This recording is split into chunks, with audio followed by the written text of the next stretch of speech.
বন্ধুরা, রুটি তো অনেক রকম খান, তবে আজকে যেভাবে করছি সেভাবে একবার করে দেখতে পারেন। এই রকমভাবে রুটি করলে রুটি কিন্তু 2 দিন পর্যন্ত নরম থাকবে। প্রথমে 1 কাপ গরম জল, স্বাদ মতন লবণ আর 1 টেবিল চামচ সাদা তেল নিয়ে ভালো করে গুলে নিলাম। তারপরে ওই জলের মধ্যে 2 কাপ ময়দা দিয়ে ভালো করে মেখে ঢাকা দিয়ে রাখলাম 20 মিনিট। 20 মিনিট পর ঢাকনাটা খুলে আবার একটু ভালো করে মেখে নিয়ে একটা গোল দলার মতন করে নিয়ে ওপর থেকে ময়দা ছড়িয়ে এই মোটা ডোটাকেই পুরো বড় করে আমি বেলে নিলাম। তারপরে একটা গ্লাসের সাহায্যে এরকম চাপ দিয়ে দিয়ে এরকমভাবে লেচি কেটে নিলাম। তারপরে বাকি যে অংশটা রইল সেটা আমি আবার পরে মেখে এরকমভাবেই তৈরি করে নেব।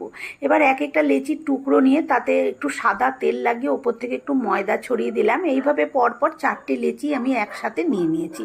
তারপরে ওপর থেকে ময়দা ছড়িয়ে দিয়ে এইভাবে বেলে নিলাম। খুব একটা বড় নয়, খুব একটা ছোটও নয়, বেশ মোটামুটি একটা সাইজ মতন বেলে নিলাম। বেলা হয়ে গেছে, এবার একটা তাওয়া বসিয়ে দিয়ে তার মধ্যে এরকমভাবে সেই রুটিটা দিয়ে দিলাম।